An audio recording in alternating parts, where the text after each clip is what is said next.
Fashion shooting private limited company बंद क्यों हुई थी? आखिर इसके पीछे की वजह क्या है? 2012 की उस रात रामलीला मैदान न्यू दिल्ली में क्या हुआ था? और जब कंपनी बंद हुई उसके बाद fashion shooting private limited company को चालू करवाने में सबसे बड़ा योगदान किनका रहा? और क्या फ्यूचर में आरसीएम कभी बंद हो सकती है? तो फ्रेंड्स, इससे जुड़ी और भी बहुत सारे सवाल इस वीडियो में बताने वाला हूँ। तो साथियों, हम शुरुआत करते हैं भीलवाड़ा से कि आखिर आरसीएम शुरुआत कैसे की।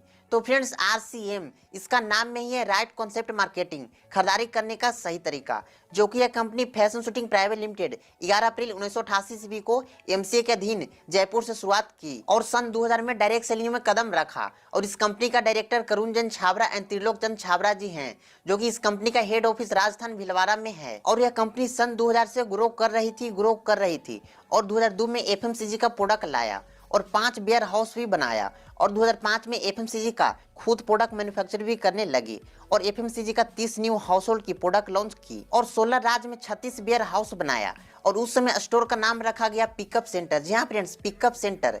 2006 में उत्तराखंड में सेकंड मैन्युफैक्चरिंग प्लांट बना और हेल्थ गार्ड ब्रांड देश में पहली बार 100% शुद्ध राइस ब्रांड ऑयल लॉन्च किया। कंपनी लगातार ग्रो कर रही थी और 2009 में 70 से प्लस वेयर हाउस बनाया ऑल ओवर इंडिया में और उस समय 100 से प्लस प्रोडक्ट कंपनी लॉन्च कर चुकी थी और उस समय कंपनी में लगभग 2 लाख से प्लस पीपल कनेक्ट हो चुके थे। और इतना ही नहीं, 2009 में आरसीएम का लोगो ब्रांडिंग किया गया और 10 रजिस्टर ब्रांड भी आरसीएम से कनेक्ट हुआ।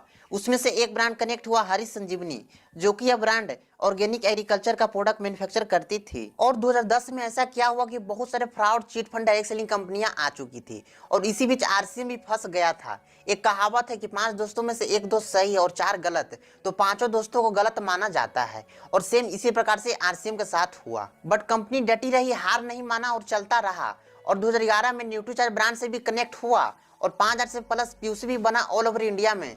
लेकिन 2012 में क्या हुआ कि fraud chit fund direct selling कंपनियां पर नजर पड़ा सरकार का और बहुत सारे डायरेक्ट सेलिंग कंपनियां बंद होने लगी और इसी बीच फैशन शूटिंग प्राइवेट लिमिटेड पर भी सरकार ने एक्शन ले ली। कहीं यह कंपनी भी तो फ्रॉड तो नहीं न कर रही है? इसी शक की वजह से आरसीएम को बंद कर दिया गया। जी हाँ फ्रेंड्स, 2012 में आरसीएम को बंद कर दिया गया। फिर क्या हुआ? लोग उतर पड़े, आप खुद देख सकते हैं इस वीडियो में। रोड पर नारा लगा रहे हैं आरसीएम के प्रति। बोलो जल्दी। जिम्मेदार है सरकार, जिम्मेदार है सरकार,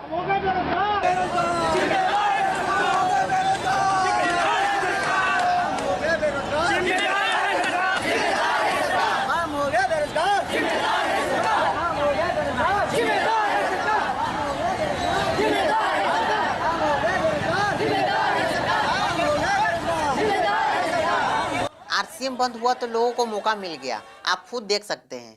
आरसीएम के मालिक छाबरा से रुपया ऐंठने का प्रयास किया, अभद्र व्यवहार। आरसीएम के पक्ष में उतरे निवेशक, आरसीएम श्रमिकों ने दिया श्रापन। आरसीएम चालू करने की मांग को लेकर सीएम को दिया श्रापन। नीलाम होगा 9 करोड़ का आरसीएम का सामान। आंदोलनकारियों ने मुंडवाया सिर, मांगे नहीं मानी तो आरसीएम डिस्ट्रीब्यूटर का आंदोलन तेज होगा। आरसीएम उपभोक्ताओं ने निकाला कैंडल मार्च। 1 करोड़ 33 लाख को बेरोजगार कर दिया। आरसीएम साबित नहीं हुई चीट फंड कंपनी। इस तरह लोगों ने न्यू दिल्ली रामलीला मैदान में गए आरसीएम की मांग को लेकर। रामलीला मैदान में एंट्री नहीं दी जाती थी, बट कैसे भी करके लोगों ने एंट्री ली रामलीला मैदान में। तो फ्रेंड्स, आप खुद देख सकते हैं कि आरसीएम को बंद करने के बाद लोगों ने क्या किया। होल इंडिया के युवाओं को रोजगार मिलता था और आरसीएम को बंद कराने में सीपी साहब का सबसे बड़ा रोल है।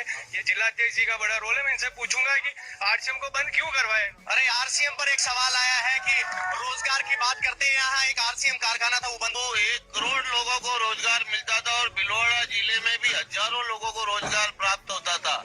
उस आरसीएम को इन्होंने कुचक्र और षड्यंत्र के द्वारा बंद करवाया। सर, मैं कविता शर्मा हूँ और सर मैं दादरी से आई हूँ और आरसीएम से ही मेरा परिवार चलता है। मैं विडो हूँ और आरसीएम ने मुझे सहारा दिया और मेरे 3 बेटियां हैं जो 10वीं में 9वीं में हैं, जिनका सारा खर्च मेरे इस आरसीएम से चल रहा था। आज मैं फुटपाथ पे आ गई हूँ केवल आरसीएम, क्योंकि अगर आरसीएम नहीं चलेगा तो हम सारे बेरोजगार हो चुके हैं और हमें आरसीएम चालू चाहिए। हमारे टीसी छावड़ा जी को बाहर निकालिए, हमें आरसीएम चालू करवाइए। भारत माता की। इस तरह से राजस्थान में हल्ला बोल हो गया और उसके बाद राजस्थान के सीएम ने अशोक गहलोत ने सरकार से गाइडलाइन की मांग की और फिर fashion shooting private limited company पर जांच होने लगी। तब फिर पता चला कि आरसीएम 100% शुद्ध प्रोडक्ट प्रोवाइड करती थी और इस प्रकार से कंपनी चालू हुई, जो कि इसमें सबसे बड़ा रोल अशोक गहलोत और लीडर्स लोगों को रहा। कंपनी का सर्वर चालू हुआ और कुछ ही महीनों के अंदर कंपनी सही तरीके से काम करने लगी और इस तरह से 2016 में 200 से प्लस प्रोडक्ट रेंज हुआ और 7 गुड और ब्रांड भी कनेक्ट हुआ।